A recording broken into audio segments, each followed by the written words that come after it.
Hey everyone, the webinar will be starting shortly. Just hang tight. We'll wait for a few minutes after the hour, after the half hour.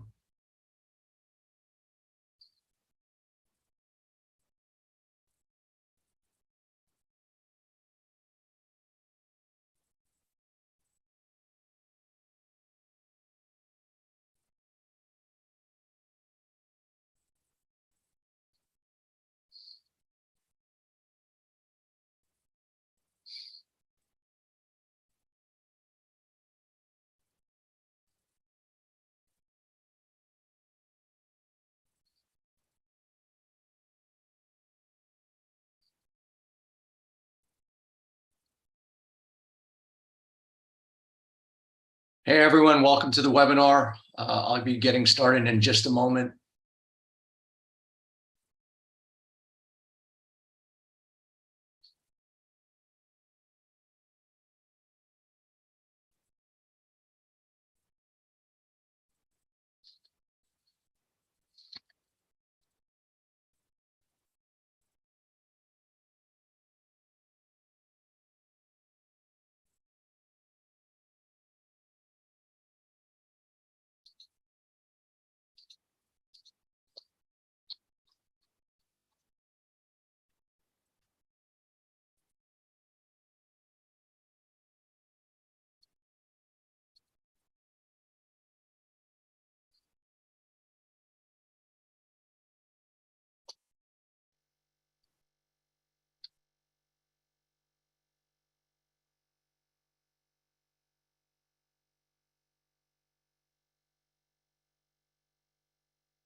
Hey guys, all right, why don't I get started and then everybody can join in as we go. So welcome to this 3-day live trade webinar series. It is in real time, subtitled How to Capitalize on Monster Moves in the Markets and Avoid the Market Traps.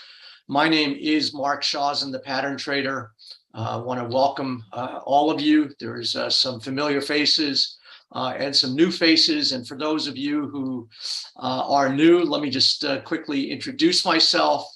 I have been trading for some 4 decades now. I got started as a young whippersnapper when I was just a junior in college. At the time, I was going to one of the best business schools in the country out in Los Angeles, the University of Southern California. And I was being taught how to evaluate investments based on what we call fundamental analysis. Fundamental analysis is when you look at any investment and then try and break apart, whether it be a company or a commodity, and you look at all of the fundamentals that drive that particular instrument. So for stocks, it could be the price earnings ratio, the sales turnover ratio. You look at the management, and then you try and make a decision based on all of those metrics on if this is fairly valued. But at the same time that I was studying fundamental analysis in business school, I met one of my dad's business partners. He was an investment banker by the name of Graham Loving, and Graham was very active as an investment banker, but he was also at the same time actively trading the commodities futures markets. Now, this was in the late 1970s timeframe. Markets and conditions pretty much very similar to what we have right now: inflation, oil scares, supply shocks, interest rates going up.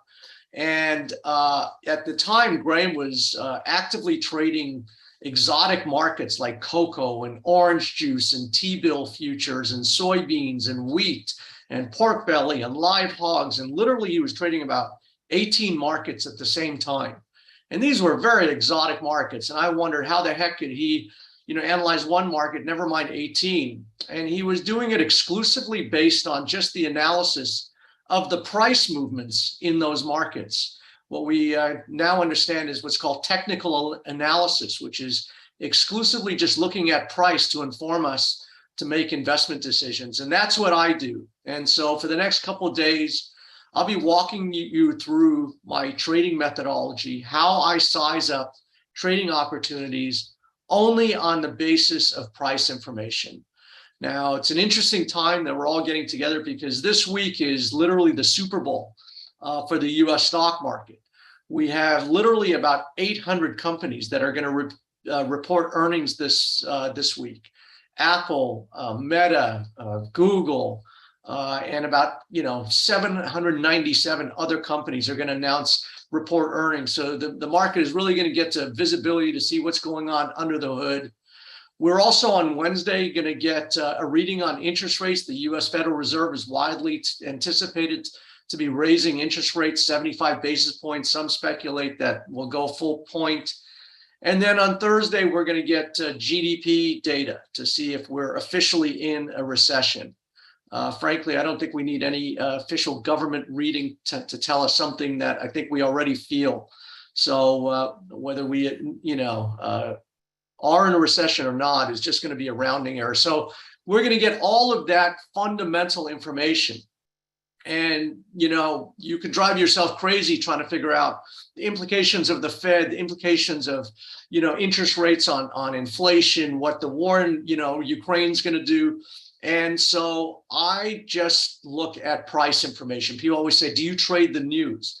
I don't trade the news. Basically, I see what impact the news has on the markets. So when the Federal Reserve announces its interest rates, I don't care what they say. I don't care. I look at how the market responds to that announcement, because ultimately the market is always right. And that's my prevailing philosophy in the market, is that the market is always right. The market actually points to where it wants to go.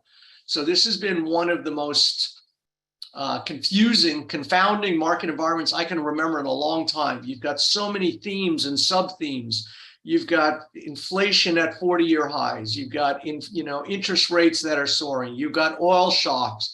And you've got all of this speculation. Are we in a recession? Have we already discounted the moves? And so again, you can get a headache trying to digest all of that. And at the end of the day, it's really not a very effective way to invest in the markets. So instead, what I do is I look at price. And so what I'll share with you, I'm very transparent. This is an extract of my current holdings in the market right now, where I'm short 6,000 shares of Biogen. It's a stock. I also have these put options, the 110 puts that are expiring at the end of this week. I bought them when the stock was trading at 212, and now it's trading at about 208. And I bought these for about $3.50, and you can see they're about $5.50 now. I'm also short this stock Logitech, which is going to announce earnings, I think, tonight. I am also long a call option for Schlumberger. That's a bet. That's a leverage bet on the long side. And then I have this short position in this company called WSO. So roughly about 7 figures in the market. And so this is not a demo account, right? So these are not demo accounts. These are my live trading accounts. This is basically a snapshot of what I'm going to do. So today I'm going to, kind of evaluate why I'm in Biogen on the short side, why I bought Schlumberger on the long side, and we'll take a look at some of these markets. I also took a nibble at gold. I've been actually short gold in the last couple of weeks. I've made a fortune shorting gold, but I thought there was a little area where I could take a nibble on the long side, and I might be out of these tonight. You can see I bought gold recently at 1690, and it's trading at 1720. And so this is just a carve out trading opportunity. I do think gold's going to go much lower long term, but I think that we have a short term bounce. I'm also short the US dollar versus Canadian dollar. And I'm going to add to that position tonight, and I'll tell you why. And then I'm also short some euro yen. So that's basically what I'm doing right now. I'll just give you a flavor for what I do and walk you through some of my other trading calls. So this is an example of an email that I send out every day to our elite members. These are people who get my email every single day. And so this email went out on Thursday, June 30th. I was telling our members to short gold at 1801 based on a number of price patterns. So again, I wasn't looking, to see if there was going to be a war or what interest rates are going to do, what inflation. I was simply just looking at the price patterns. And so what I do in my emails is show what I'm looking at in the chart, show the price pattern, show why I'm getting in something, and then I explain below the thing, and then give it a trade. So I got in at 1801. I also started shorting silver at 2090 for the same reason. I said silver's formed both a long-term and short-term double top bear price pattern on the daily and the weekly charts, indicating this pair could be poised to go over a cliff. I think the Wednesday FOMC rate meeting, blah, blah, blah, and that's what exactly happened. Silver ended up plummeting from these levels, and I made a boatload of money. You can see that these are all my trades in that time frame, where I shorted gold at 1817. I shorted gold at 1801 when I told our members to, and made, a few dollars there. I shorted gold at 1837 here, got out here, made a boatload, and this is where I shorted silver at 2183. Covered my trade at 1925 and made a boatload of dollars on those trades. So this was trades in the dollar yen recently, where dollar yen, I told our members to buy it at 117, and this pair recently went to 140. So it went up literally 3,000 pips after I sent out that email. Simultaneously, I was telling them to buy euro yen at 132. And this is what I ended up making on those yen trades. So this is an example of how I just trade all kinds of instruments, stocks, gold, whatever it is, based entirely just on price information. So I'm going to go through in the markets and share with you a couple of trades that I'm looking at right now, why I got into them. And so for the next couple of days, I'm gonna, share with you my price analysis. So I know, you guys are gonna want me to analyze chart after chart. This is not what this is really all about. What I'm trying to do is kind of introduce you to a way of looking at the markets. And if you like it, then you can go forward. And I have a Friday session called the Underground Trading Sessions, where I go live into the markets. And I look at many, many charts, and then anybody who's a member of the Underground gets to ask me, whatever chart they want for me to analyze. And so if you're interested in that, that's, available. But really, for the purposes of the next 3 days, what I want to do is just articulate how I look at a chart. And it can be any chart. It doesn't really matter. So I showed you how I bought call options, which is a bet on the upside in Schlumberger. The ticker symbol is SLB. Now, I have made a lot of money, and maybe before I do this, let me see if I can find this old trade of mine to give you some perspective, because in the past, I have made a fortune of money off this information, this chart. I'm trying to look for one trade. It was 2 years ago or more, maybe.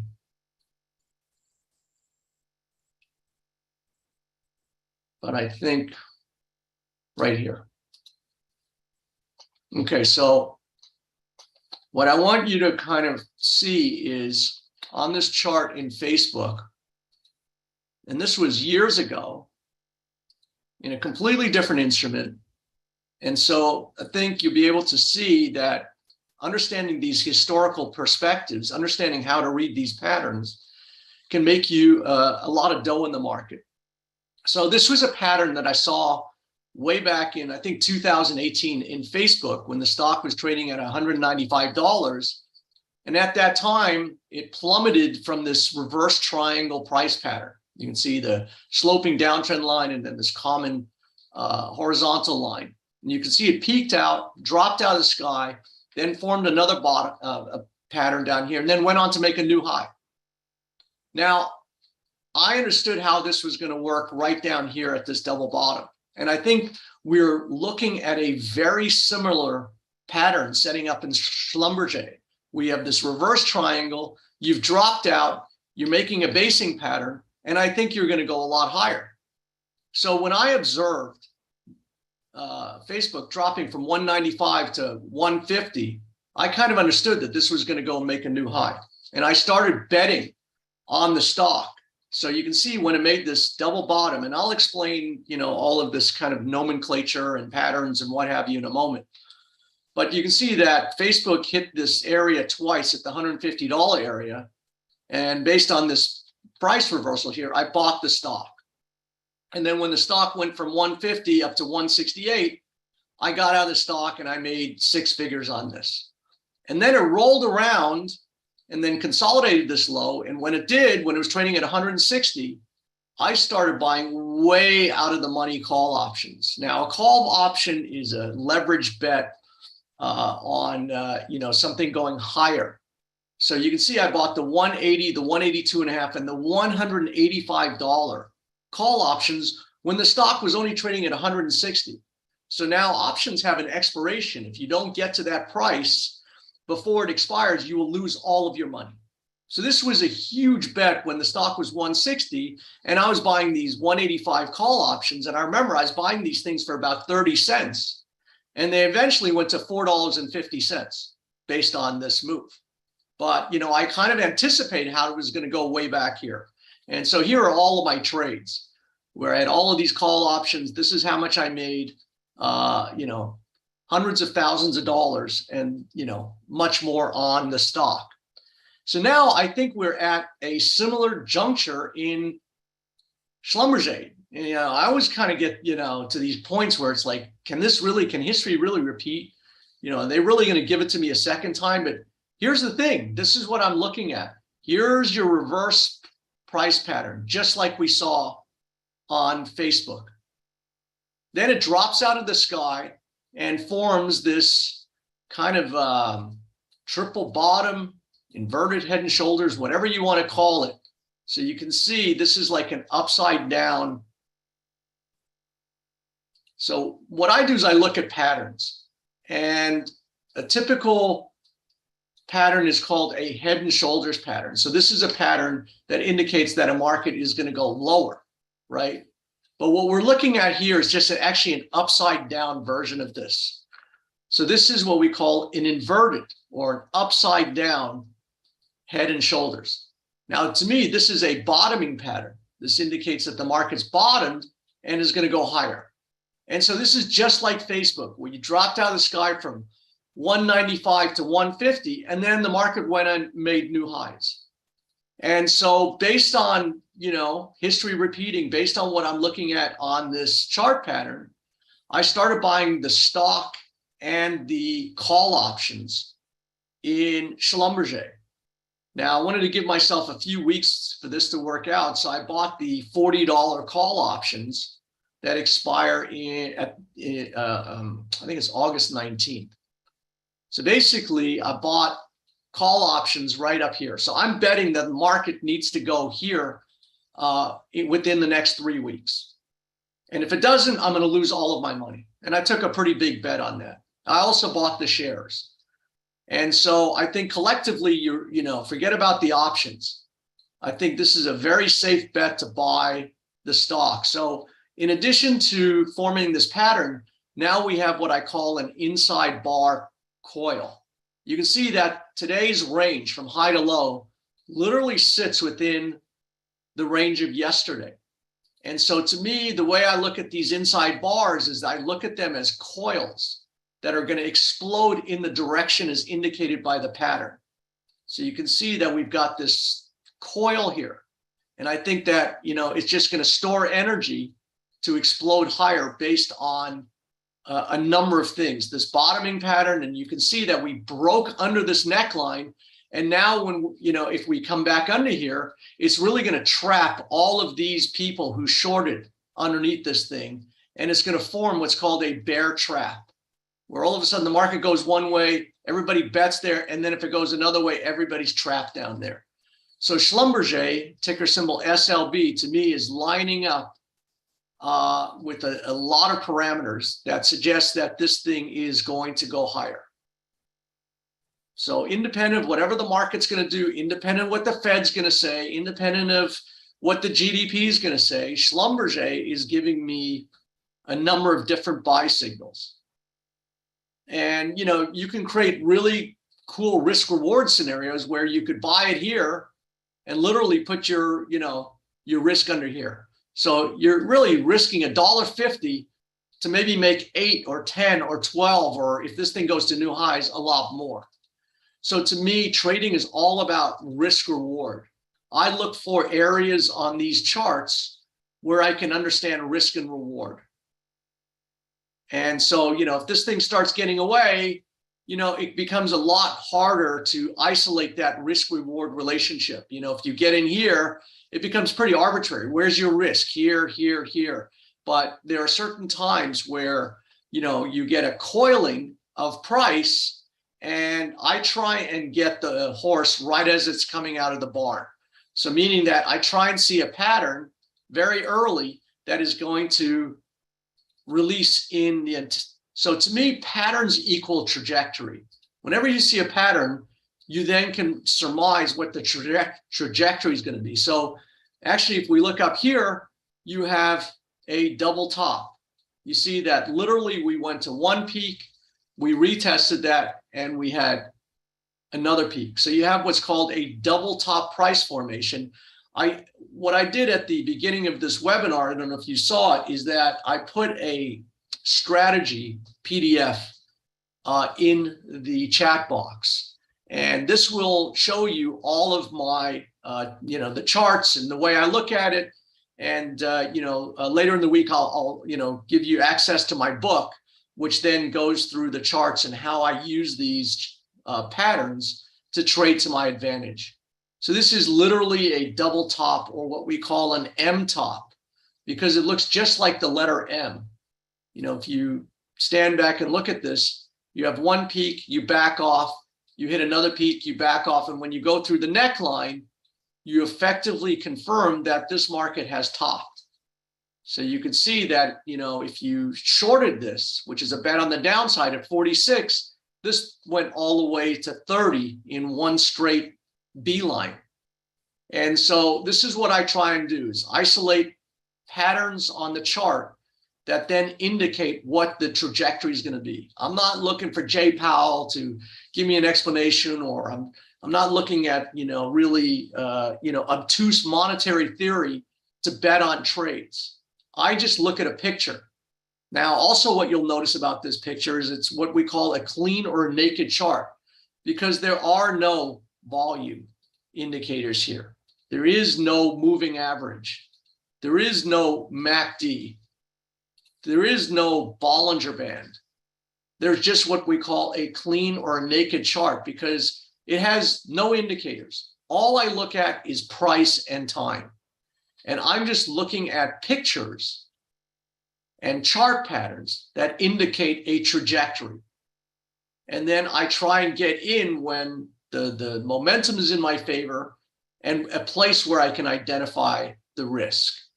So before I go further, are there any questions about this analysis on Schlumberger that I've just gone over? So again, I'm just looking at price patterns and price action to make decisions. And I, bet a lot of money just based on this little chart pattern here. So are there any questions on this kind of analysis?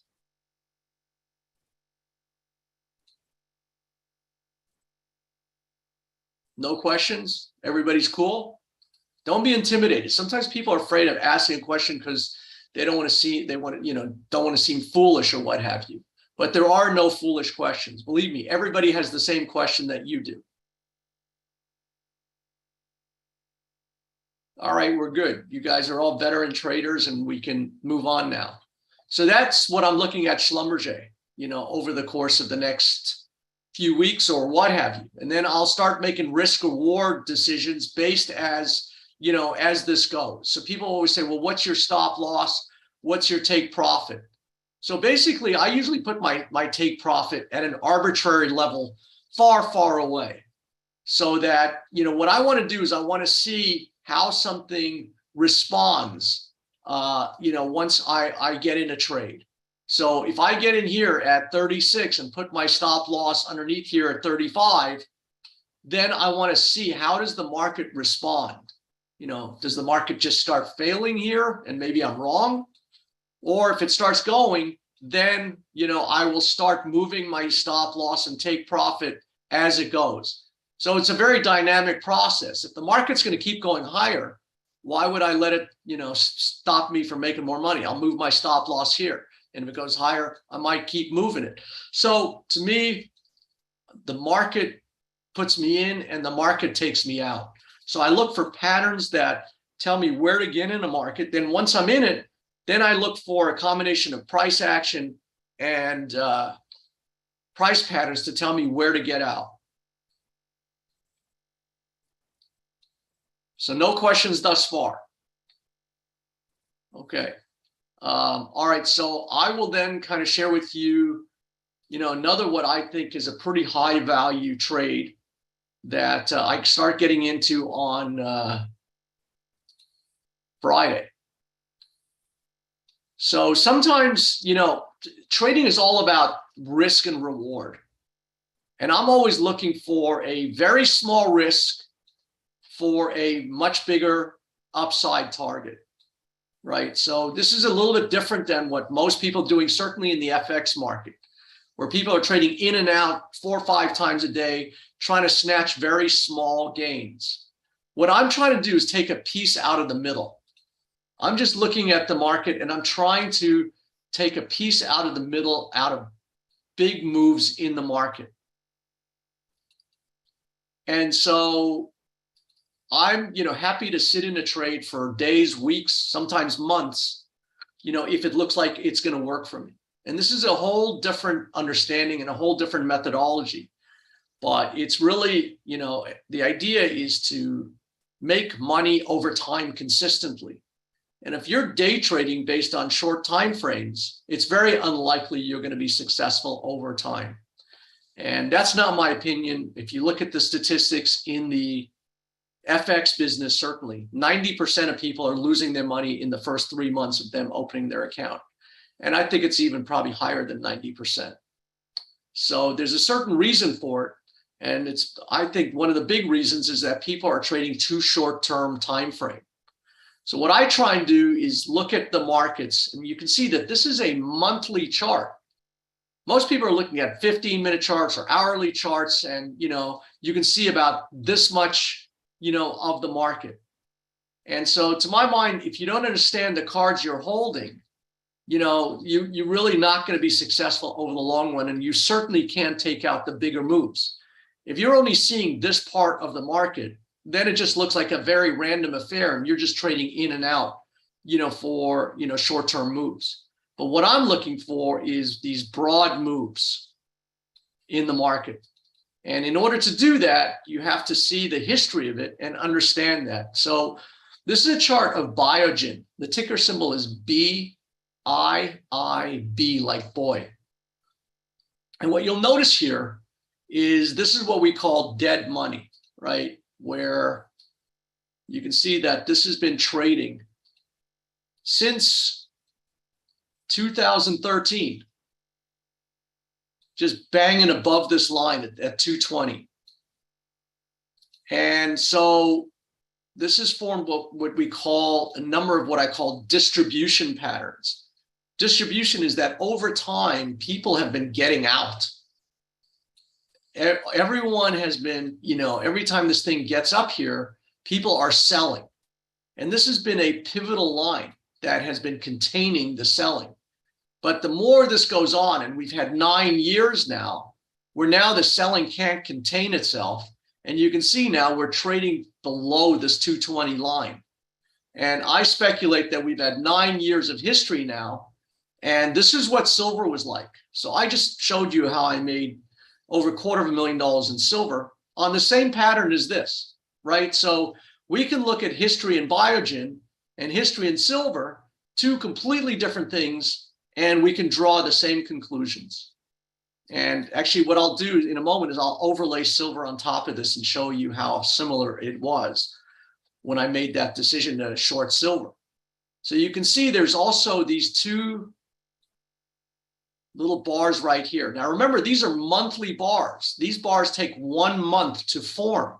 So they're much more consequential than, when we see a 15-minute bar and the implications of a 15-minute bar. So you can see in these 2 months, we have what I call a key reversal. And a reversal simply means is observing how do prices close relative to the high and low.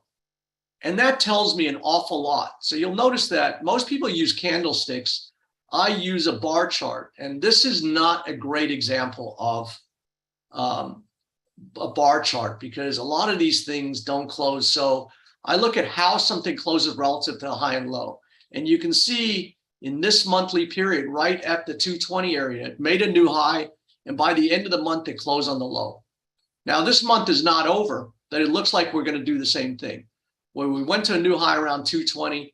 And right now, the month is not over. We've got still 2-3 days to go. It looks like we're closing on the low. So what that says to me is that the market tried to go higher, but by the end of the month, the sellers were in control. And so, but it's also in context with all of these patterns. Here's a head and shoulders, looks like a man and woman. Here's a double top. Here's another looking double top. And so you have all of these huge patterns. Now, this also looks like Beyond Meat when I said Beyond Meat was going to go a lot lower. So just for context,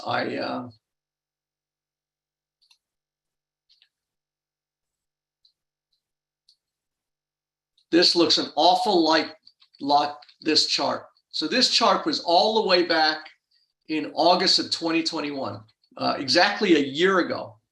This was the ticker symbol BYND. And I observed the same kind of behavior where things were bouncing near this neckline. And that's when I said, this is just a slam dunk. In fact, the title of my email was Beyond Meat Slam Dunk, because the market had done so many ups and downs above this neckline that I told our members to short this at $119.70, around $120. And recently, this stock went to about $17. So it dropped about 90% since I observed this pattern. And so I think that Beyond Biogen looks a lot like this. So you can see I said that Beyond Meat has formed multiple bear price patterns, et cetera. I told our members that I was short the stock. I had these put options, and I made just a fortune in BYND, Beyond Meat. And I'm going to show you why BYND, silver, and Biogen all look pretty much the same. So I'll put, let me drop to silver here. And then I'll also put Beyond Meat. So this is, a great way to see that you can have three very different instruments all kind of looking the same. So this is a monthly, which let me just, maybe not.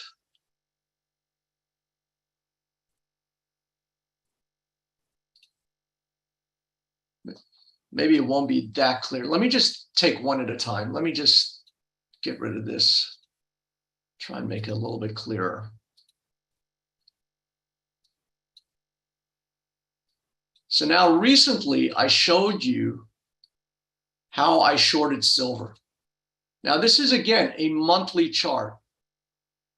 Maybe what I should do, I'll do this and then I'll go to the weekly just to drop it down a little bit. So you can see that since July of 2020, 2 years, we've been going straight sideways in silver. So the more something goes sideways and the more work it does, once it's ready to go, it becomes much easier to identify that.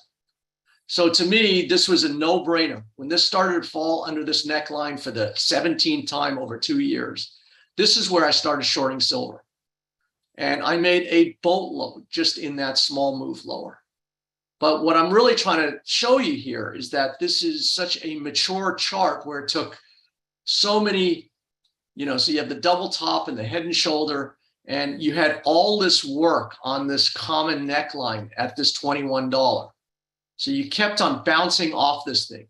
Now Biogen, and it goes much further back than what we're seeing on this chart. Biogen goes back 8 years, bouncing off this common area. And you can see now we're breaking, just like we started breaking here. And you can see once it broke, silver started breaking hard.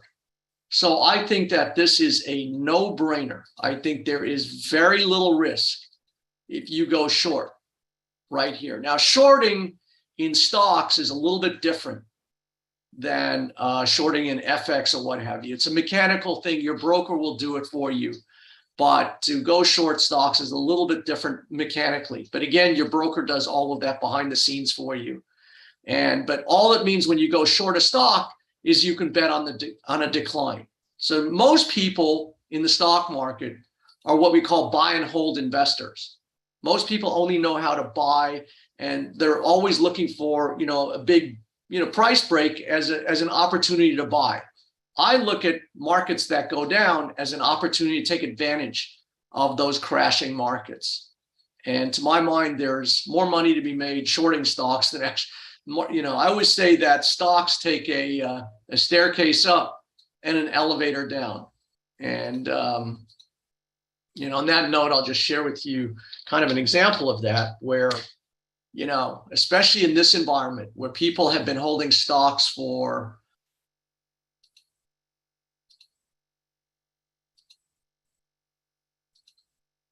many years and they are underwater after holding stocks and being buy and hold investors.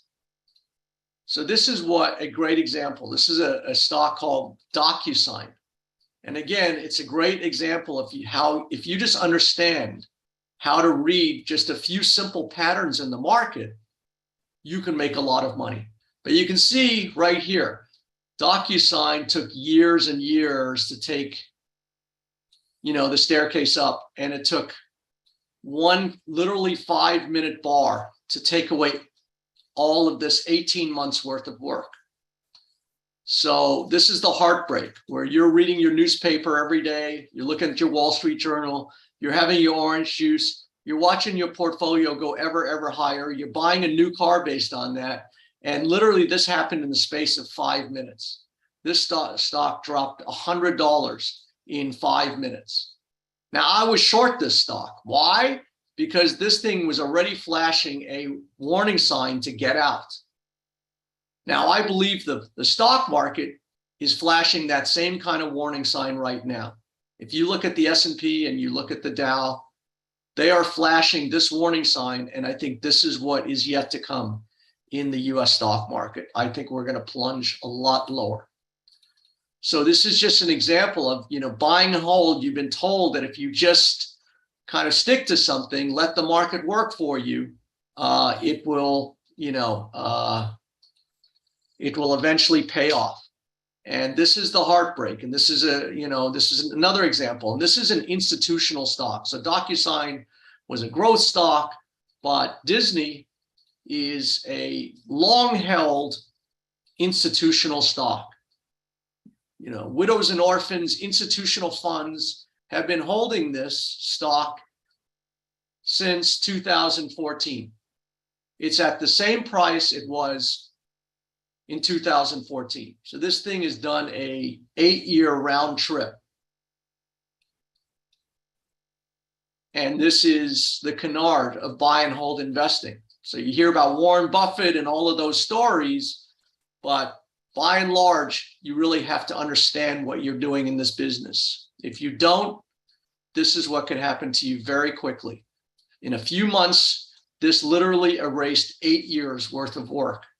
And that's what I think is going on here. And this is what, should have people very, very concerned. This is a buy and hold investment. This is, one of the most, stalwart stocks in the market, and yet it's flashing a huge sell sign. Yes, you could get a bounce off here. This is an area where you might have a dead cat bounce, but eventually you're going to go a lot lower. And I think this is what's in store for a lot of investors. Now, I started signing the alarm bells many years ago, a year and a half ago. So this was January of this year. And I started alerting our members that they were going to get hurt if they were buying stocks. I said, since last February, this is February 21, one. I've been alerting our members to a brooding storm across all asset classes. So with the NASDAQ down 12%, and now it's down about 35%, and the S&P down 7%, now it's down about 20%. The question on most investor minds is the selling over. Now remember, this was 7-8 months ago. And I said, in my humble opinion, the answer is hell no. Frankly, I said, I think it's just the beginning of the selling. To my mind, the combination of narrowing breadth, blah, blah, blah, blah, blah, where only a half a dozen stocks like Apple and Microsoft have been driving the rally, that this thing was going to turn over. And I said, we are in the vestiges of a late stage asset bubble. And this was just the beginning. I started warning about, Amazon and Netflix that have plunged, what have you. But I said not to be hyperbolic with the Fed withdrawing the punch bowl that has fueled an era of massive over-speculation and really a casino market. I foresee a giant wrecking ball that is going to decimate values across all asset classes. Accordingly, buy and hold investors are likely going to make a huge mistake with their money, and they're going to end up with a world of hurt. And so, I've been very reticent to say this, but I've been warning our members that you're going to see losses in the trillions of dollars. In February, again, 7 months ago, I said that the stock market was dead money. Dead money is little or no growth over a protracted period of time. In February, again, this was February 13th, and again, I'm very reticent to say this. I said, over this period, I said, investors are unlikely to see positive returns. I said, this is going to be a best case scenario.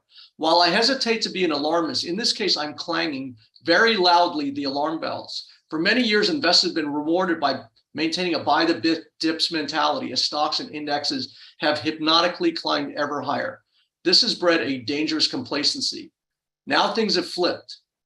And I said, accordingly, I see a very real possibility mainstream investors could see trillions of dollars of their equity wiped out over the next 6 months. And I had literally no idea how prescient that call was going to be. And here we see the graphic of what has happened in just a very short period of time. So again, 7 months ago, I said, if you don't get out of the equity markets or the markets entirely, investors are going to see literally trillions of dollars of their net worth destroyed. And here you have it. Here is a graphic which shows this is the largest destruction of wealth in modern history. When you combine the total stock and bond market, we've lost $15 trillion thus far. And I don't think this is going to double bottom down here. I don't think this carnage is going to end. In fact, I think there's going to be another leg that could come now. It could come in September, but we are going lower, and it's going to take investors with them if they don't get out.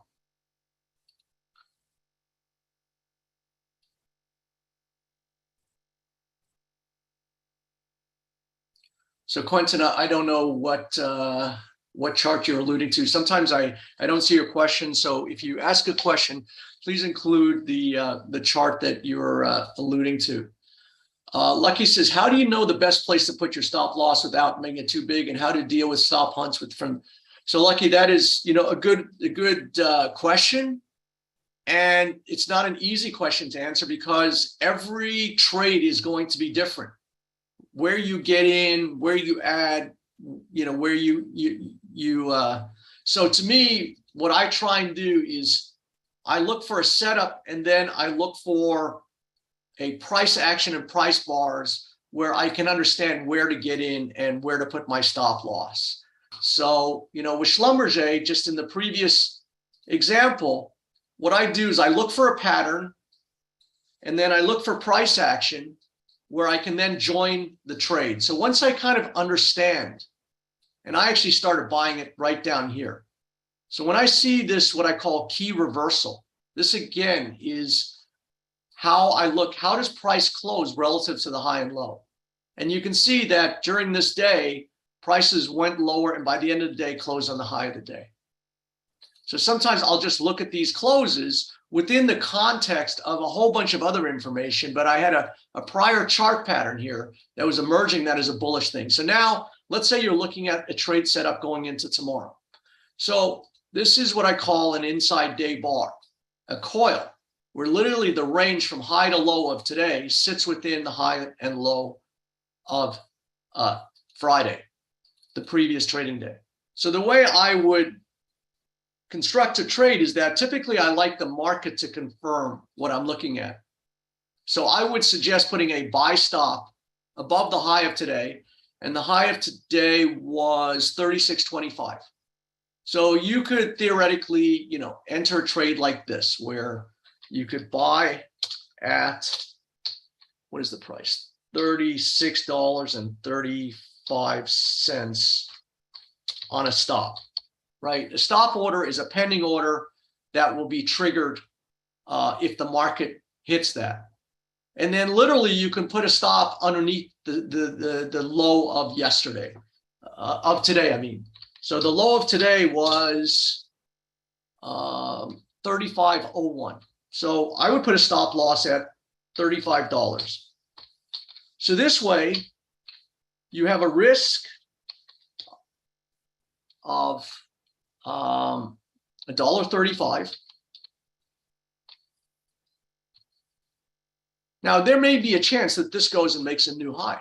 I mean, it may go, if this does what that Facebook example does, it could go above 50. But let's just say, we're going to put a risk reward, at 40. I usually try and make my reward 3 times bigger than my risk. So let's say my reward is $5. So this goes to $41.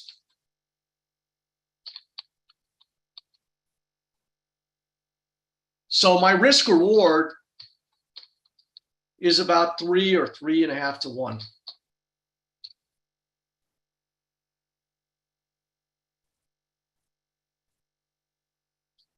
Now, this is very different than what most people are doing, right?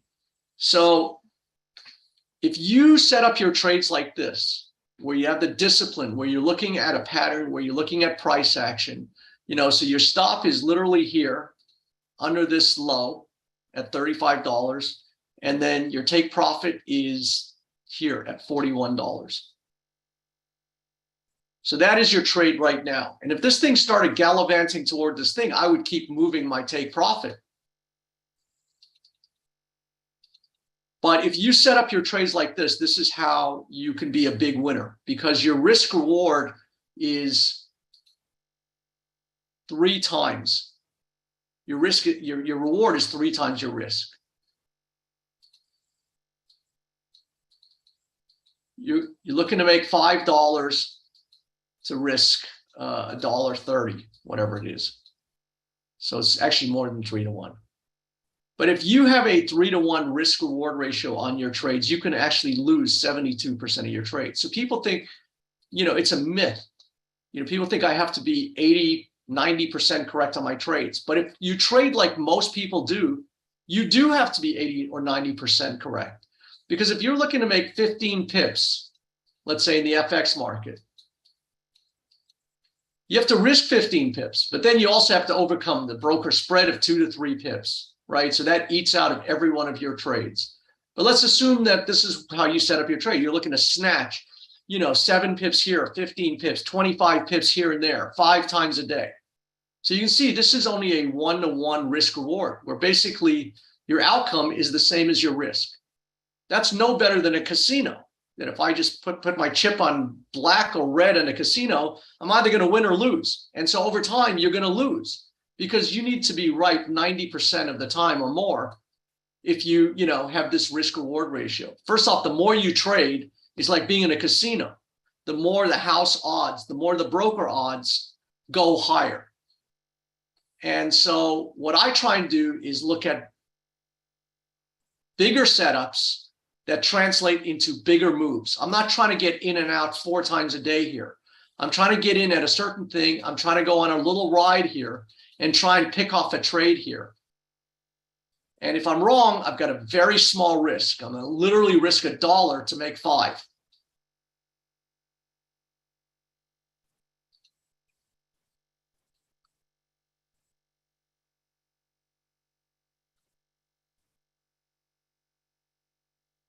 So Jean-Louis says, why do you decide to use daily, weekly, monthly to decide? So that is a great question. So now my objective is to make bigger money in the market. I think I showed you how I carved out literally hundreds of thousands of dollars on a trade. Now you can't do that betting on a 15-minute chart.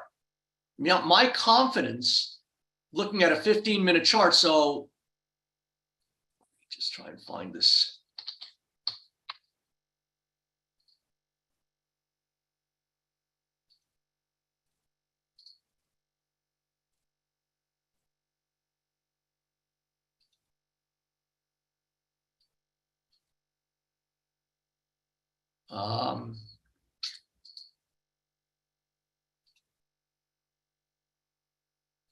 So here's, kind of a 15-minute chart of Schlumberger right here. And, this kind of, this is like 4 or 5 days. So if I'm looking at this, where'd this go? Oh, I still have this chart up here. So I'm trying to identify taking a piece out of the middle of a big move. So if this goes from 45 to 36, I want to take the piece out of the middle of this. And so you can't do that if you're just looking at a 15-minute chart. You can't understand it. You don't have enough history in order to set up a trade. So I'm trying to see the big picture. And, this is a 15-minute chart now of Schlumberger. It just looks like a very sideways looking thing. I don't have enough information here to set up a big trade. It looks like sell the resistance, buy the support, and this is just going bouncing.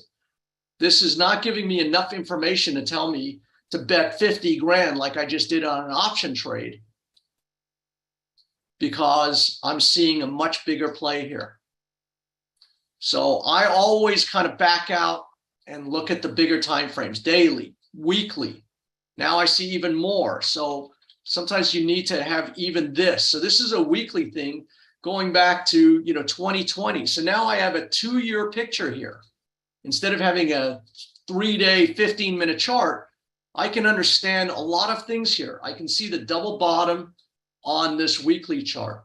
This is what gave rise to this whole thing. So if you just understood this over the course of several weeks, you could have taken $22 to $50 and more than doubled your money, understanding that.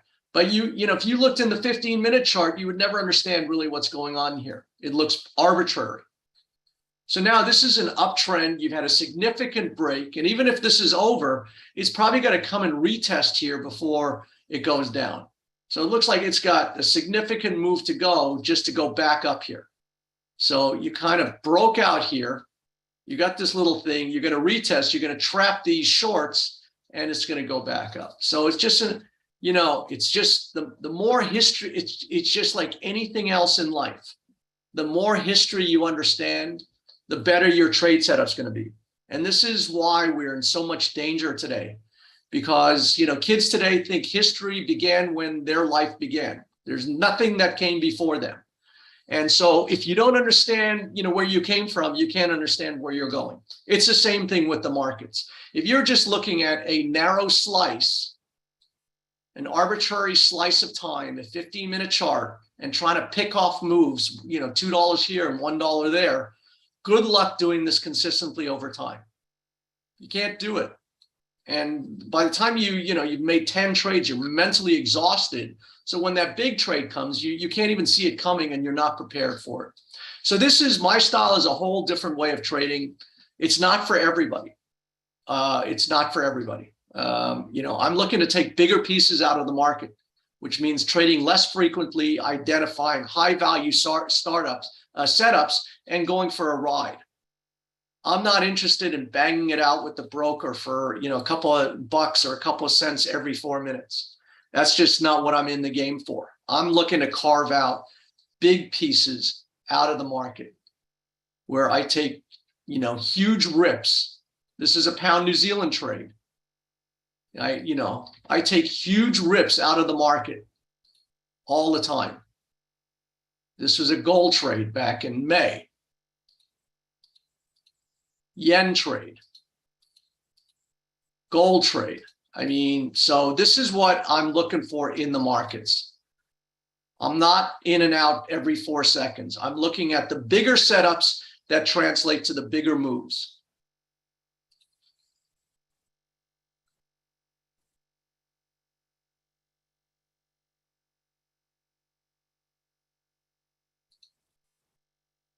So so there was a question on any suggestion on an FX. Yeah, so I'm actually going to add to my dollar Canadian trade tonight.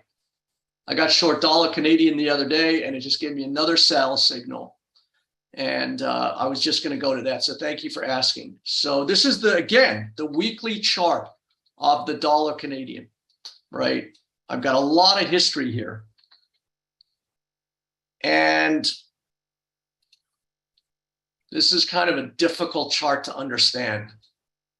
It's just really kind of been on balance, just, going all over the place. So when it's somewhat arbitrary, what I try and do is look for patterns or sequences within this arbitrary thing to, understand where to get in and how to, apportion risk and reward. So when I look at this chart, a couple things, appear to me. So this is kind of a very funky looking double top. Now, yes, the one high is much lower than the other. But when we look at this to me looks like a top. So very often when you make a top, sometimes you re-challenge the breakout area. And that's basically what we did recently. But, this is a very, difficult. And FX is sometimes a little harder because it's really a regression to the mean. Sometimes FX is just oscillating around the same prices. So I really prefer to trade stocks unless I see a really good idea. And what I see in dollar Canadian is this behavior here, where you had a breakout. So you had all of these highs. And then over, a course of a long time. And then you broke out above here. But now this is a trap play. This is like Schlumberger, where I feel like all of these longs, anybody who chased this breakout is now sucking wind. And if they don't get out, they're going to get trapped and it's going to go the other way. So, this looks like a trap has been sprung. So this is what we call a bull trap, where the bulls chase this breakout, expecting higher highs, and then it breaks back underneath the breakout area. So to me, once it comes back under this breakout area, to me, there's a tripwire that has been. So once it kind of went up and then broke underneath here, a tripwire was triggered. And now these bulls up here are going to get squeezed if they don't get out. So I think that this has been a bull trap. And then, and I'll show you on the daily, you also have this sequence of this kind of head and shoulders forming. We have this bear pattern forming. And so this whole thing suggests that we're going to go the other way very, very quickly. And so again, once I kind of understand something on the weekly, then I dial it back to the daily and I see, okay, where can I get, a risk reward trade that, is. So this is the daily. So I look for a series of things, patterns, traps, what have you. And you can see this is the trap that was formed on the daily also, where these guys got trapped under here. So now you kind of have this double top in here and this head and shoulders, and you've got this neckline right here at this 128. But today you had what I call this key reversal. Again, it's very important for me how something closes relative to the high and low. So you can see today we made a new high, and by the end of the day, we close on the very low. So now what these key reversals tell me is they tell me where to join the trade and where my risk is. So where this goes from now, how low it goes, in what time frame it goes, how it gets there, these are all unknown. But if we can control our entry, where we get in, and where our risk is, we have two very quantifiable knowns. So basically you have 100 pip risk to make 300, 400, 500 pips on this thing to the downside. So again, you have a 3-to-1 risk reward. Now, most people are saying, I can't take 100 pip risk on a trade. And of course you can't. If you have your typical position size, you can't. But tomorrow I'm going to give you a way to understand how you can size your positions to take advantage of the bigger moves in the market. So a lot of people are intimidated when they see I make these big rips in the market. They say, well, I don't have a big account like you. Well, you don't have to. You just have to position size correctly and have the same thought process. So instead of trying to, duke it out here for 25 pips, 100 times a day, I look to get on one trade here for 300, 400, 500 pips. I'm looking to take a piece out of these kind of rips in the market. I'm not interested in day trading and duking it out with my broker. So now this gives you a very specific, so now I got in the other day and now I'm going to add to my trade because it just tells me that this is kind of giving me another signal. So typically what I like to do is I like to have the market confirm what I'm looking at. So today's low was, let's call it, 128.30. So, basically the way I would set up this trade is I would say sell it at, sell, stop at 128.30.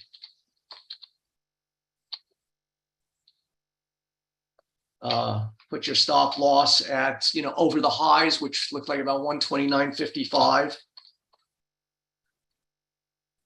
And you could put your take profit, at an arbitrary, I just put it at an arbitrary level because I want to see if the market's confirming what I'm looking at. So I'll just put my, my take profit in at, 1.23.5 to start.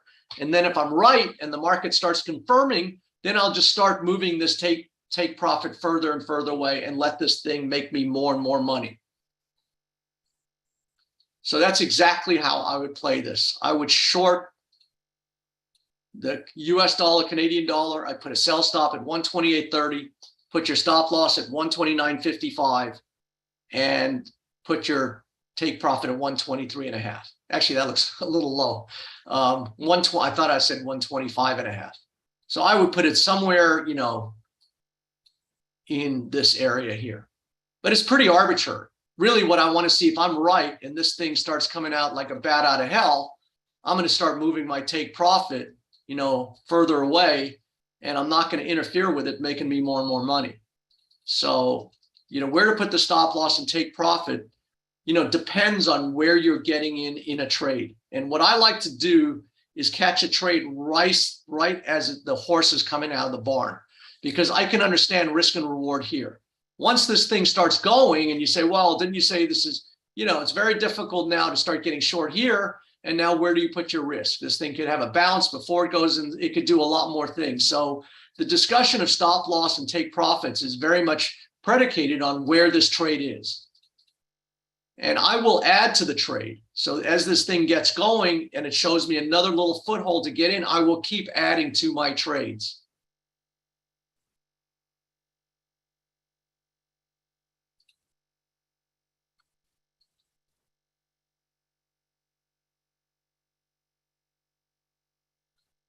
How long would you tend to study a chart pattern? So it's not me that's studying. I'm just, the patterns emerge. So I just go for chart. I go through chart after chart after chart, and I look to find something that, I can understand. I don't wait for it to happen. I go through charts and see when it has happened, and I'm just reacting to what the market is telling me. And to me, really what I like about this is this trap. When something, there's a trap sprung, it goes very quickly the other way because these guys are stuck and steaming. And, now they got to get out. And the more they got to get out, the more selling pressure it adds. And this is the converse of Schlumberger that broke under the neckline and is now about to break under. And it's going to create a trap underneath that neckline if it, if the trap gets sprung.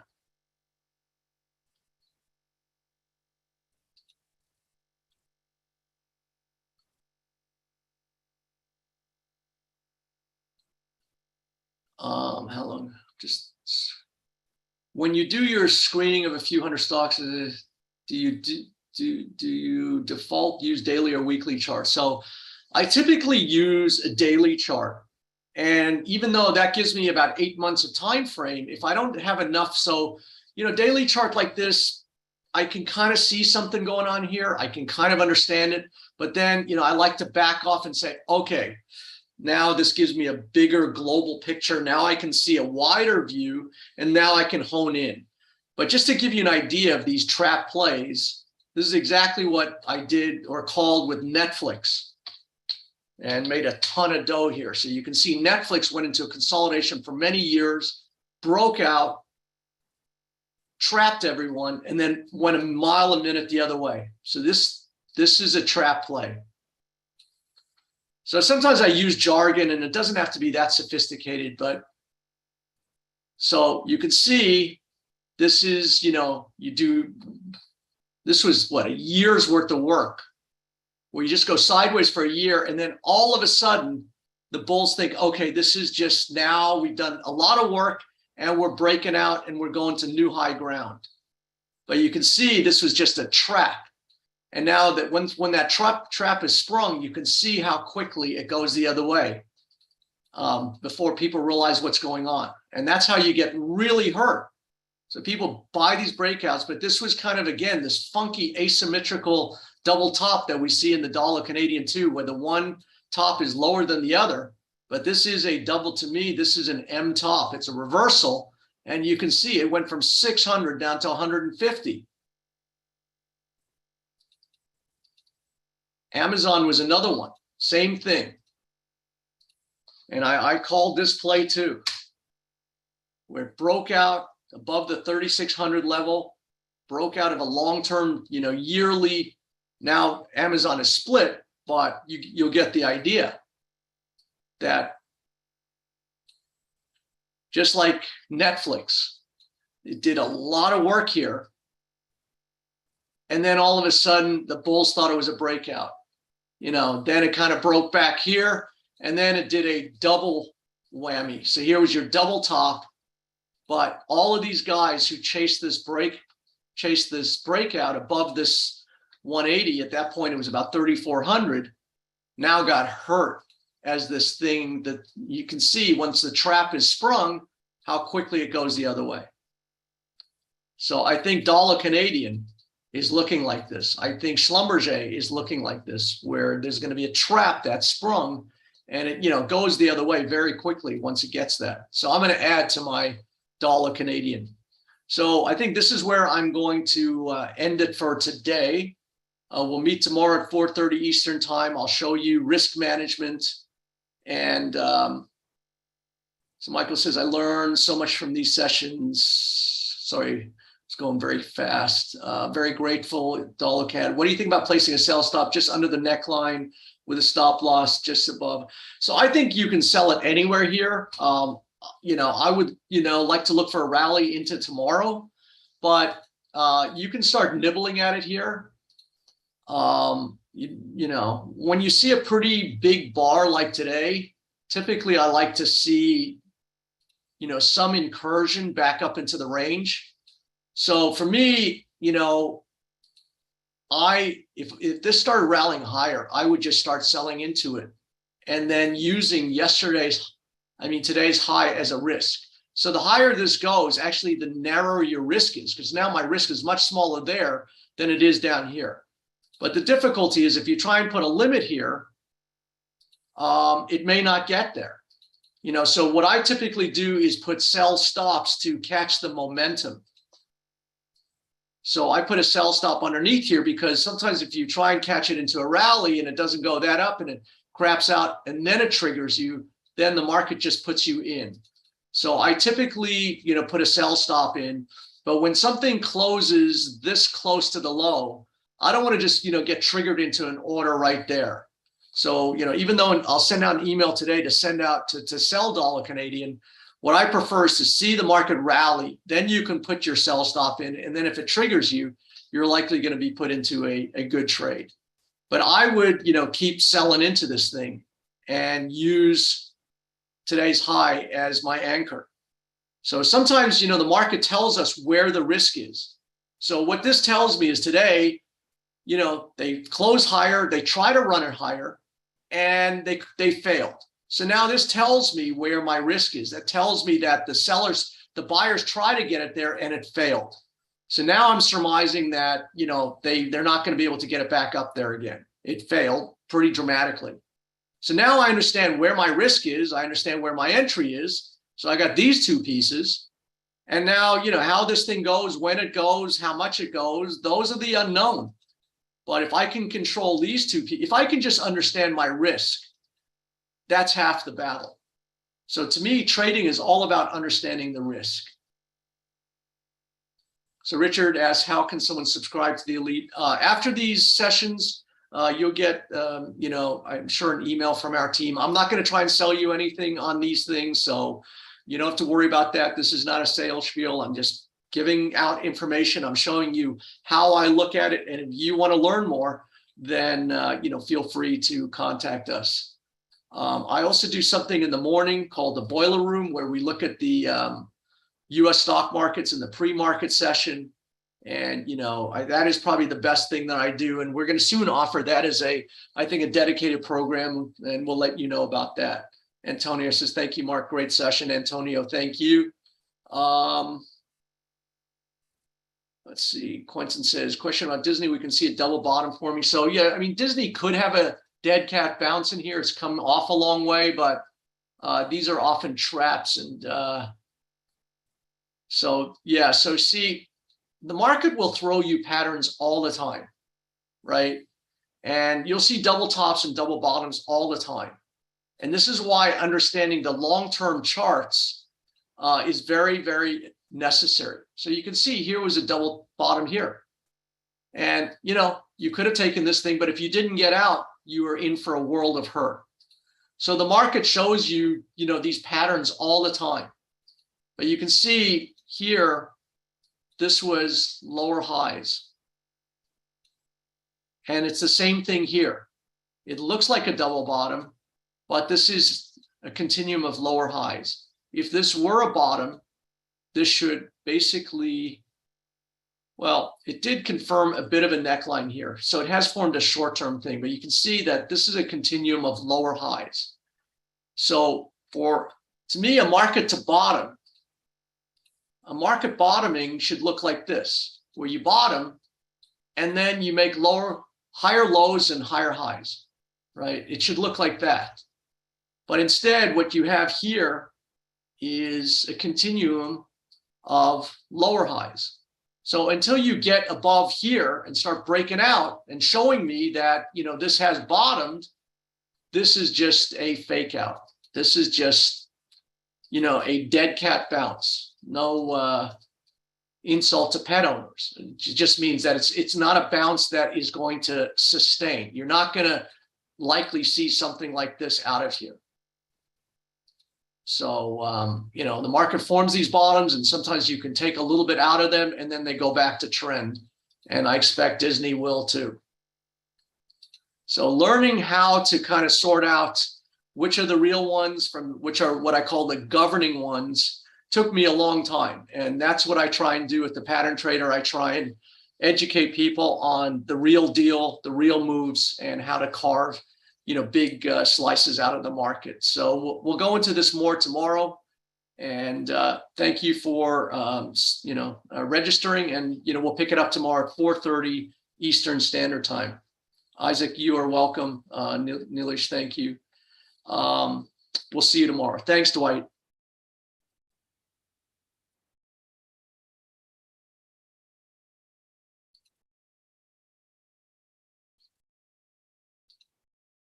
All right, Mark. See you tomorrow.